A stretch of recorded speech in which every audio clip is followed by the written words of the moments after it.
So டாபிக்குள்ள போறதுக்கு முன்னாடி ஒரே ஒரு பாயிண்ட் மட்டும் ரிமைண்ட் பண்றேன். நீங்க ஒரு யூபிஎஸ் ஆஸ்பிரண்டா இருக்கீங்க, இல்ல கிரிட்டிக்கல் திங்கரா இருக்கீங்க, ஒரு ஆக்சிடென்ட் நியூஸை படிக்கிறீங்க. உங்க மைண்ட் என்ன திங்க் பண்ணணும்னா, எப்போ வந்து ஆக்சிடென்ட் நடக்கும்? நம்ம லைஃப்லயே சரி, இல்ல ஒரு ஊர்ல வச்சுக்கலாம். ஒரு ஊர்ல ஒரு ப்ராப்ளம் வருதுன்னா எப்போ வரும்? திடீர்னு வராதுல்ல. ரொம்ப காலமா ஏதாவது ப்ராப்ளம் இருந்துட்டே இருக்கும். அந்த ப்ராப்ளமோட எக்ஸ்டென்ஷன் தான், எண்டு தான், பீக் பாயிண்ட் தான் என்ன வரும்? ஆக்சிடென்ட்டோ இல்ல ப்ராப்ளமோ வரும். கரெக்டா? ஒரு ப்ராப்ளம் தள்ளி தள்ளி போயிட்டே இருந்துகிட்டு அதோட ஃபர்ஸ்ட் டைம்ல தான் என்ன ஆகும்? ஆக்சிடென்ட் ஆகும். ஸோ எப்பெல்லாம் ஆக்சிடென்ட் நடக்குதோ அந்த ஆக்சிடென்ட்டோட காரணம் கண்டுபிடிக்கிறது ஒன்று. எந்த லாங் ப்ராசஸ் ஆஃப் டிலே, எந்த வார்னிங் பெல்ல ரொம்ப காலமாக கவனிக்காதனால இந்த மாதிரி ஆக்சிடென்ட் நடக்கும். அது யோசிக்க முடியுதா? நீங்கள் டிஸ்ட்ரிக்ட் ஒர்க் பண்றீங்க, ஒரு ஊர்ல கலவரம் திடீர்னு நடக்காது. ரொம்ப காலமாவே அந்த ஊர் ஒரு டென்ஷன் இருக்கும். அந்த டென்ஷனோட கல்மினேஷன் தான் அந்த கலவரம். உங்களோட எய்ம் வந்து அந்த கலவரத்தை அடக்கிறது ஒன்று. அதை விட முக்கியம், எந்த வார்னிங் பெல்ல ரொம்ப காலமா அட்மினிஸ்ட்ரேட்டர்ஸ் மதிக்கல, ரெஸ்பாண்ட் பண்ணல, அந்த விஷயத்தை சரி பண்ணணும். உங்களுக்கு புரிச்சுல? இது first point. And second important point, ஒரு சிவில் சர்வெண்டா, ஒரு லீடரா ஒரு இஷ்யூ நடக்குதுன்னா அந்த இஷ்யூவோட ஸ்ட்ரக்சரல் ப்ராப்ளம் என்னன்னு அனலைஸ் பண்ணணும். யோசிக்க முடியாது. ரொம்ப சிம்பிளா சொல்லணும்னா, இது ஒரு ஸ்கூல்ல ஃபயர் வந்துருச்சு, ஸ்கூல் பத்திக்கிட்டு எரியுது. இது காரணம் யாருன்னா ஸ்கூல் டீச்சர் அப்படின்னு சொன்னா நம்புவீங்களா? நம்ப மாட்டோம்ல. ஒரு ஸ்கூல்ல ஃபயர்னா கண்டிப்பா இருக்க மாட்டாங்க. டீச்சரை ப்ளேம் பண்ணாலும் சரி, ஓகே, மெயின் காரணம் யார் இருப்பாங்க? பிரின்சிபல் சொல்லலாம். பட் இன்னும் ரூட்டுக்கு வாங்க, எஜுகேஷன் டிபார்ட்மெண்ட் சொல்லலாம். ஸ்கூல் மானிட்டர் பண்ணுவோம்ல, இன்னும் ரூட்டுக்கு வாங்க, முனிசிபாலிட்டி சொல்லலாம். என்ன ரீசன்? பில்டிங் இன்ஸ்பெக்ஷன் பண்ணுவோம்ல, ரூட் புரியுதா? அப்ப அந்த ஃபயர் ஆக்சிடென்ட்டையும் இந்த ஸ்ட்ரக்சர் என்ன பண்ணணும்? நம்ம லிங்க் பண்ணி பார்க்கறது தான் ஒரு லீடருக்கான எபிலிட்டி. யோசிக்க முடியுதா? இப்போ சொல்லுங்க, ஒரு ஃபிளைட் கிராஷ் ஆகுதுன்னா பைலட்டை பத்தி பேசுறது யார் பேசுவா? லீடர் பேச வேண்டிய விஷயமே கிடையாது. கரெக்டா? அப்ப ஃபிளைட் கிராஷோட ரூட் எங்க போறீங்க? ரொம்ப மினிமலா எங்க போறீங்க? எந்த ஏர்போர்ட்? அது ஏர்போர்ட்டை மேனேஜ் பண்றது யாரு? Airport authority of India. குறைஞ்சபட்சம் அவங்களுக்கும் இதுக்கு என்ன லிங்க் இருக்கலாம், அதை யோசிக்கணும். இன்னும் கொஞ்சம் ரூட் லெவலில் போகணும்னா பாச்சு புரியுதா? எல்லா ஏர்போர்ட்டும் இந்தியாவில் எப்படி இருக்குன்னு மேனேஜ் பண்ணுறாரு ஏர்போர்ட் அத்தாரிட்டி ஆஃப் இந்தியா. இவங்களை யோசிக்கலாம். At least director general of civil aviation. ஃபிளைட்டுக்கு இன்னொரு பேர் சிவில் ஏவியேஷன். ஸோ சிவில் ஏவியேஷனோட டைரக்டர் ஜெனரலோட மெயின் பர்பஸ் என்ன? அவங்க தான் ரெகுலேட்டர், ஏர் சேஃப்டி ரெகுலேட்டர். ஒரு ஏர்லைன் போதுன்னா அது எல்லா ரூல்ஸையும் ஃபாலோ பண்ணி செக் பண்ண வேண்டியது அவங்க தான். அது இன்ஸ்டியூஷன்.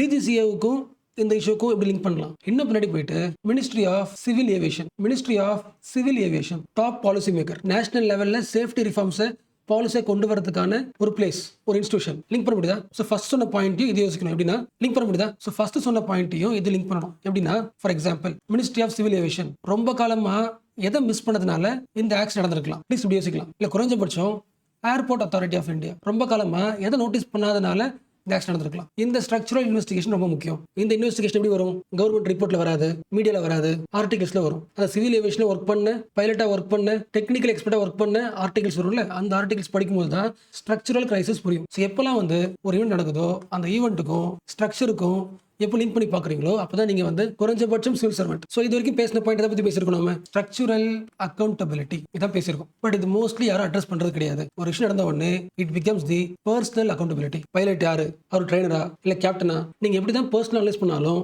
எல்லா person is under the control of structure. Structure ஸ்ட்ராங்கா இருந்துச்சுன்னா எல்லா பைலட்டும் ஸ்ட்ராங்கா இருப்பாங்க. ஸ்ட்ரக்சர் வீக் ஆயிடுச்சுன்னா எல்லா பைலட்டும் வீக்கா இருப்பாங்க. இது உங்களுக்கு தெரியுது, ரொம்ப சிம்பிள் தானே? எஸ். ஸோ இப்போ டாபிக்ல போகலாம். இந்த டாபிக்ல நம்ம தெரிஞ்சுக்க வேண்டிய சில பாயிண்ட்ஸ். ஸோ ஃபேக்சுவலா சொல்லணும்னா, இப்போ நடந்தது 2025 அகமதாபாத்ல, 2025 அகமதாபாத்ல. ஸோ இந்த ஆக்சிடென்ட் புதுசும் கிடையாது, கடைசியும் கிடையாது. ஆல்ரெடி நிறைய வார்னிங் பெல்லோட எக்ஸ்டென்ஷன் தான் அகமதாபாத் இஷ்யூ. 1990 பெங்களூர், 2000 பாட்னா, 2010 மங்களூரு, கோழிக்கோடு, இப்போ அகமதாபாத். 2030 நடக்கும். அண்ட் இன்னொரு முக்கியமான பாயிண்ட் இதுல லிஸ்ட் பண்ணது வந்து டெட்லி கிரைசிஸ் தான். At least 5 deadly commercial plane crashes. ஓகேல, மைனரா நடந்திருக்கலாம், அது லிஸ்ட் பண்ணல. அப்போ எல்லா கிரைசிஸ்ல இருந்தும் ஒரு பேட்டர்ன் நமக்கு தெரியுதுனாலே, எவ்ரி 5 years 10 years நடக்குதுனாலே there should be structural problem. இது ஆல்ரெடி டிஸ்கஸ் பண்ணியாச்சு. ஓகேல, இந்த ஃபிளைட் இஷ்யூல என்ன ப்ராப்ளம்? ஏர்போர்ட்ல கிடைச்ச சிசிடிவி ஃபுட்டேஜ் நமக்கு என்ன சொல்லுது? டேக் ஆஃப் ஃபுல்லா நடந்திருக்கு, அந்த ஏர்கிராஃப்ட் வந்து ஃபுல் ரன்வே யூஸ் பண்ணிருக்கு. பட் ஃபிளைட் பக்கத்திலே கிராஸ் எப்படி இருக்கு? டால் கிராஸஸ். இந்த பாயிண்ட் உங்களுக்கு தெரிஞ்சதான்ல. ஒரு ஃபிளைட் டேக் ஆஃப் பண்ணும்போது நியர்பை கிராஸ் வந்து ரொம்ப ரொம்ப கம்மியா தான் இருக்கணும், ஹைட் குறைச்சிருக்கணும். என்ன ரீசன்? கிராஸ் பெருசா இருந்துச்சுன்னா it will attract the birds. Birds இருந்தா என்ன ப்ராப்ளம் உங்களுக்கு தெரிஞ்சதுதான். எல்லா ஃபிளைட்லயும் என்ன இன்ஜின் இருக்கும்? ஞாபகம் இருக்கா? ஜெட் இன்ஜின் இருக்கும். ஜெட் இன்ஜின் போகும்போது என்ன ஆகும்? வெளியே இருக்கிற ஏரை முடிஞ்ச அளவுக்கு அப்சர்வ் பண்ணுமா? பயங்கரமா அப்சர்வ் பண்ணும், இழுக்கும் தானே. இழுக்கும்போது என்ன ஆகும்? அந்த கிராஸ் பக்கத்துல பேர்ட்ஸ் இருந்துச்சுன்னா அந்த பேர்ட்ஸ் என்ன பண்றோம்? சக் பண்றோம். சக் பண்ணும்போது என்ன ஆயிடும்? இன்ஜின் போய் மாட்டிக்கும். இன்ஜின் மாட்டா என்ன ஆகும்? பைலட் முடிஞ்ச அளவுக்கு த்ரஸ்ட் கொடுப்பாரு, மேல ஏற ட்ரை பண்ணுவாரு, மேல ஏறாது. என்ன காரணம்? இன்ஜின்ல பேர்ட் மாட்டிக்கிச்சு. லிங்க் புரியுதா? Cross, bird, engine failure. இது ஒரு அசம்ஷன் சிசிடிவி ஃபுட்டேஜ் பேஸ் பண்ணி. இப்போ சொல்லுங்களேன், இதுக்கு யார் காரணம்? டெக்னாலஜி காரணம் கிடையாது, management. Airport authority of India ஏர்போர்ட்டை மேனேஜ் பண்ண தெரியல. அப்ப இன்ஜின் ஃபெயிலியருக்கு பறவை தான் காரணம்னு ஏதாச்சும் முடிவு பண்றோம். இந்த லிஃப்ட் ஆன உடனே ஜஸ்ட் 30 செகண்ட் ஒரு பயங்கர சவுண்ட் கேட்குதுன்னா கண்டிப்பான காரணமா இருக்கும். ஒரு பேர்டு வந்து அந்த இன்ஜின்ல இடிச்சிட்டு இருக்கும். யோசிக்க முடியுதுல? உங்களுக்கு தெரியும், மை ரெஸ்பான்சிபிலிட்டி. இது ஃபிளைட் நோஸ். கரெக்டா? இங்க தான் என்ன இருக்கும்? அந்த ஃபுல் இன்ஜின் சக் பண்ணும், எல்லா ஏரையும் அப்சர்வ் பண்ணும். அப்ப கீழே பறவை வந்து இடிக்கும் போது இன்ஜின்ல மாட்டிக்கும். ஃபிளைட் டேக் ஆஃப் பண்ணும். எது ஃபர்ஸ்ட் மேல போகும்?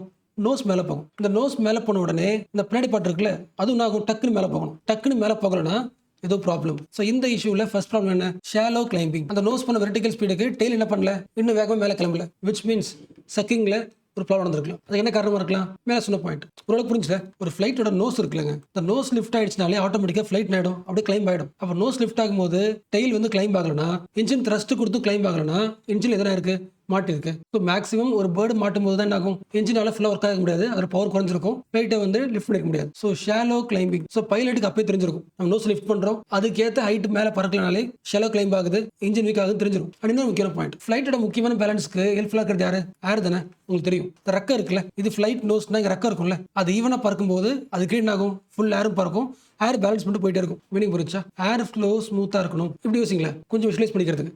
ஃபிளைட் இப்படி போச்சுன்னா ஏர் ஆகும், அப்படியே ஃப்ளோ ஸ்மூத்தாக போயிட்டு இருக்கும். ஒருவேளை ஃபிளைட் இப்படி போச்சுன்னா ஏர் ஃப்ளோ இருக்கும், ஸ்மூத்தாக போயிட்டே இருக்கும், பேலன்ஸாக இருக்கும். ஒருவேளை நோஸ் இப்படி இருக்கு, டெய்ல் இப்படி இருக்குன்னா என்ன ஆகும், ஏர் கரெக்டாக ஏரோட ஃப்ளோனஸ் எப்படி இருக்கும், ஸ்மூத்தாக இருக்காது. இல்லை இப்படி ஆயிடுச்சுன்னா ஏர் ஸ்மூத் ஆகுது, குறையுது. இல்லை உங்களுக்கு புரியுதுல? ஃபிளைட்டோட நோஸ் வந்து ரொம்ப அதிகமாக ஹைட் போயிருக்கு, பட் டெய்லால மேனேஜ் பண்ணி மேலே பறக்க முடியல அப்படின்னா இப்படி இருந்திருக்கும். இப்படி இருக்கும்போது ஏர் ஃப்ளோ எப்படி இருக்கும், கரெக்டாக பேலன்ஸ் தான் கீழே போயிருக்காரு, மேலே இடிச்சு வந்திருக்கும். ஸோ எப்போ ஏர் பேலன்ஸ் இல்லையோ ஆட்டோமேட்டிக் ஆகிடும், உடனே திரும்பிடும் ஃபிளைட். ஏரோ டைனமிக் ஸ்டால், இது ரெண்டு தான் கீவேர்டு. லாஜிக் புரிஞ்சா? First shallow climbing. கொடுத்த த்ரஸ்ட்டுக்கு ஏற்ற மாதிரி நோஸ்க்கு ஏற்ற மாதிரி டெய்ல் என்ன பண்ணல, லிஃப்ட் ஆஃப் ஆகல.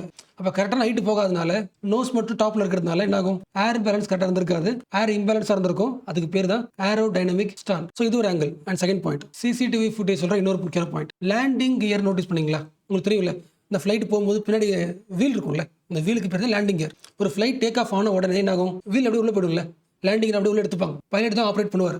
பட் இந்த இஷ்யூ இல்லை, டேக் ஆஃப் ஆனதுக்கு அப்புறமும் பைலட் வந்து அந்த லேண்டிங் கியரை உள்ள எடுத்துக்கல, வீலை உள்ள எடுத்துக்கல. ஸோ அடுத்த கொஸ்டின், பைலட் ஏன் உடனடியாக ஏர் லிஃப்ட் ஆன உடனே லேண்டிங் கியரை உள்ள எடுத்துக்கல, இந்த ஸ்டெப்பை ஏன் மிஸ் பண்ணிருக்காரு? இதுக்கு என்ன ரீசன் சொல்றாங்கன்னா, ஸ்டார்டெல் எஃபெக்ட். ஒருவேளை டேக் ஆஃப் ஆன உடனே 30 செகண்ட் சவுண்ட் வந்துச்சுல, சவுண்ட் வந்திருக்கு, அந்த நோஸ்க்கு ஏற்ற மாதிரி லிஃப்ட் ஆகல, ஷாலோ கிளைம்பிங். மேபி பைலட் யோசிச்சிருக்கலாம், கேப்டன் யோசிச்சிருக்கலாம், நோஸ்க்கு ஏற்ற மாதிரி லிஃப்ட் ஆஃப் ஆகல, அப்போ ஏதோ ஒரு ப்ராப்ளம் ஆகுது அப்படின்ற ஒரு கன்ஃபியூஷன் வரும்ல. டக்குனு எடுத்தவொடனே சவுண்ட் வருது, ஏர் பேலன்ஸ் ஆகல, டக்குனு மைண்ட் ஒரு பாஸ் ஆகும்ல, ஸ்டார்டல் எஃபெக்ட், மென்டல் ஃப்ரீஸ் சொல்லுவாங்களே, அது நடந்திருக்கலாம். ஸோ இது எல்லாமே அந்த ஃபிளைட்டோட இஷ்யூ. வண்டி ஓட்டுறது லைன் கேப்டன் தான், கூட ட்ரெயின் இருக்காங்க, அவங்கள பற்றி டிஸ்கஸ் பண்ணுறது வேஸ்ட். என்ன ரீசன்? இன்டர்நேஷனல் ரூல்ஸே தான் சொல்லுது. இன்டர்நேஷனல் சிவில் ஏவியேஷன் ஆர்கனைசேஷன், இவங்களோட ரூல்ஸ் படி ஒரு பிளேன் கிராஷ் ஆகுதுன்னா ஃபர்ஸ்ட் பாயிண்ட், அந்த வண்டி ஓட்டின க்ரூ இருப்பாங்கல்ல, அந்த க்ரூ மேல பிளேமிங் பண்ணக்கூடாது. But DGCA, director general of civil aviation, எடுத்த உடனே பைலட் நேம் சொன்னது பயங்கரமான, it is a violation of international rules. So இதை விட்டுருங்க. அடுத்த பாயிண்ட், ஆக்சிடென்ட்டுக்கு ஸ்ட்ரக்சரல் ரீசன்ஸ் என்ன சொல்லலாம். 1990s இருந்து பெட்டர் டெக்னாலஜி, பெட்டர் மணி ஏவியேஷன் இண்டஸ்ட்ரி கொடுத்ததுக்கு அப்புறமும் இந்தியாவோட aviation safety is not improving. Meaning புரிஞ்சா? ஒவ்வொரு கிராஷ்க்கு அப்புறமும் ஒரு லேர்னிங் இருக்குல்ல, அந்த லேர்னிங் வந்து ட்ரைனிங்காக மாறலன்னு சொல்றாங்க. First point. And second important point, after every crash எந்த ஆஃபீஸர்ஸும் மாற்றப்படவில்லை. No one is resign, no one is fire, அதே people staying and taking charge. So no fear, no urgency. Meaning புரிஞ்சா? இல்லை இப்படி யோசிங்களேன், மூணு பார்த்தோம்ல, airport authority of India, DGCI, ministry of civil aviation, இந்த எல்லா முக்கியமான இன்ஸ்டிடியூஷன்ஸ் பாடியோட ஹெட் யாரு? IAS officers. லிங்க் பண்ண முடியுதா? இப்போ நீங்க அந்த ஹெட் இருந்தா இப்படி யோசிச்சு பாருங்க. இது ஃபிளைட் டெக்னிக்காலிட்டி. இப்போ டெக்னிக்கல் டிபார்ட்மெண்ட்ல டெக்னிக்கல் எக்ஸ்பர்ட் ஹெட்டா போடாம ஜெனரல் ஐஏஎஸ் ஆஃபீஸர் ஹெட்டா போட ஆகும். லிங்க் பண்ண முடியுதுல? இந்தியாவோட டாப் ஏவியேஷன் பாடிஸ்ல இருக்க எல்லாருமே யாரு? IAS officers, generalist officers. And இந்த பாயிண்ட் முக்கியங்க, எப்பெல்லாம் கவர்மெண்ட் சைடு ப்ராப்ளம் வருதோ யார் இன்டர்ஃபியர் பண்ணுவா? ஜுடிஷியரி. அந்த லிஸ்ட் ஆஃப் கிராஷ் பார்த்தோம்ல, மங்களூர் கிராஷ் இன்சிடென்ட் பார்த்தோம்ல, அந்த இன்சிடென்ட் அப்பவே மினிஸ்ட்ரி ஆஃப் சிவில் ஏவியேஷன் எதிர்த்து, சேஃப்டி எதிர்த்து என்ன பண்ணிருக்கோம்? பப்ளிக் இன்ட்ரெஸ்ட் லிட்டிகேஷன் போட்டாச்சு, ஃபைல் பண்ணிருக்கோம். என்னென்ன? DGCA, civil aviation ministry, airport authority of India, இவங்க தான் ரெஸ்பான்சிபிள் ஃபார் திஸ் கிராஷ். இவங்களோட ஒர்க்கிங் சரியில்லைன்னு பிஎல் பண்ணியாச்சு. பட் ஜுடிஷியரி என்ன பண்ணுச்சுன்னா, அந்த கேஸை மினிஸ்ட்ரிக்கே திருப்பி அனுப்பிச்சு இன்டர்னல் ஆடிட்டிங் பண்ணுங்க, இன்டர்னல் இன்வெஸ்டிகேட் பண்ணி என்ன ப்ராப்ளம் கண்டுபிடிச்சு சரி பண்ணு சொல்லியாச்சு. யார் தப்பு பண்ணாங்களோ அவங்க கிட்ட கொடுத்தாச்சு. ஸோ ஜுடிஷியரியோட ஆக்டிவிசம் சரியா இல்லை, இந்த பாயிண்ட் சொல்றாங்க. யோசிக்க முடியுதா? எல்லா பைலட்ஸுக்கும் க்ரூவுக்கும் எமர்ஜென்சி டைம்ல எப்படி ரெஸ்பாண்ட் பண்ணும் அப்படின்ற ட்ரைனிங் யார் தரணும்? மேலே பார்த்தோம்ல, டாப் பாடிஸ், அவங்க தான் ட்ரைனிங் கொடுத்துருக்கணும். ஸோ இந்தியாவில் ட்ரைனிங் ஸ்டாண்டர்ட் எப்படி இருக்கு? So emergency situations training was outdated. And இந்த பாயிண்ட் நோட் பண்ணிங்களா? ரன்வே பார்த்து பக்கத்துல ஒரு 5 மாடி 6 மாடி பில்டிங் வந்து கன்ஸ்ட்ரக்ஷன் பண்ணா எப்படி அலோ பண்ணிருப்பாங்க? நோ அப்ஜெக்ஷன் சர்டிஃபிகேட் எப்படி கொடுத்துருப்பாங்க? இங்க ஒரு மிஸ்மேனேஜ்மெண்ட் இருக்குன்னு சொல்றாங்க. லாஜிக்கல் கொஸ்டின் தான் இல்ல? ஒரு ஃபிளைட் பார்த்து பக்கத்துல டால் பில்டிங் இருக்க முடியும். இந்த பாயிண்ட் யார் சொல்றா? இந்த இஷ்யூ நடந்த உடனே இன்டர்நேஷனல் எக்ஸ்பர்ட்ஸ், யூஎஸ்ஏவோட நேஷனல் டிரான்ஸ்போர்ட்டேஷன் சேஃப்டி போர்டு, யூகேவோட ஏர் ஆக்சிடென்ட் இன்வெஸ்டிகேஷன் பிரான்ச், இவங்களும் இன்வெஸ்டிகேஷன்ல ஜாயின் பண்ணிருக்காங்க. இவங்க சொன்ன ஃபர்ஸ்ட் பாயிண்ட், என்ஜின் ஃபெயிலியர், பைலட்டோட ஆக்ஷன், ஸ்டார்ட்லிங் எஃபெக்ட், கன்ஃபியூஷன் எல்லாம் இருக்கட்டும். இதை தவிர்த்துட்டு கவர்னன்ஸ்லேயே ப்ராப்ளம் இருக்கு. ஏர்கிராஃப்டோட டேக்கிங் பிளேஸ் நியர்பைல மல்டி ஸ்டோரி பில்டிங் எப்படி இருக்க முடியும்? So there is a deep governance issue சொல்லிருக்காங்க. நீ பார்த்துருப்பீங்களா, ஒரு 70 ஃபீட் இருந்திருக்கும் ஹைட் அது. ஓகேல? ஸோ டெக்னாலஜிக்கல் ப்ராப்ளம் வேற, கவர்னன்ஸ் இஷ்யூ வேற. நம்ம ஃபோக்கஸ் பண்ண வேண்டியது கவர்னன்ஸ் இஷ்யூ. கவர்னன்ஸ் ஸ்ட்ராங்கா இருந்துச்சுனாலே ஆட்டோமேட்டிக்கா பைலட்ஸோட ட்ரைனிங், சேஃப்டி நார்ம்ஸ் எல்லாம் ஆயிடும். இன்டர்நேஷனல் ஸ்டாண்டர்ட்ல இன்னும் கொஞ்சம் ஸ்ட்ராங் ஆகும். ஸோ இப்போ பேசின பெர்ஸ்பெக்டிவ்ஸ் எல்லாமே அந்த சிசிடிவி ஃபுட்டேஜ்ல கிடைச்ச இன்ஃபர்மேஷன்ஸ். பட் இதோட இது முக்கியம், டிஎஃப்டிஆர் பிளஸ் சிவிஆர். உங்களுக்கு தெரிஞ்சதுதான். எல்லா மாடர்ன் ஃபிளைட்டும் it takes the 2 critical devices. Orange கலரில் இருக்கும் பிளாக் பாக்ஸ். இந்த பிளாக் பாக்ஸ்ல 2 டிவைஸ் இருக்கும். ஒன்று டிஎஃப்டிஆர், ஒன்று CVR. Digital flight data recorder. Meaning புரிச்சுல, ஃபிளைட்டை பத்தியான எல்லா டேட்டா ரெக்கார்ட் ஆயிருக்கும் டிஜிட்டலா. எப்படி ஃபிளைட் கிளம்பும்போது இன்ஜின் பவர் எவ்வளவு இருந்துச்சு, எவ்வளவு ஹைட்ல போனதுக்கு அப்புறம் ப்ராப்ளம் ஆச்சு, ஸ்பீட் என்ன, ஆங்கிள் என்ன, எல்லா டெக்னிக்கல் டீடைல்ஸும் ரெக்கார்ட் ஆயிருக்கும். Plus VR voice recorder, cockpit voice recorder. Cockpit voice recorder அந்த பிளைனுக்குள்ள என்ன பேசினாங்களோ, அலாரம் சவுண்டு, பைலட் என்ன பேசினாரு, இன்ஜின் சவுண்ட் எப்படி இருந்துச்சு, எல்லா சவுண்ட் விஷயங்களும் ரெக்கார்ட் ஆயிருக்கு. அண்ட் இன்னும் ஃபுல் ட்ரூத்தும் இது ரெண்டுத்தையும் டிகோட் பண்ணும்போது கிடைச்சிரும்.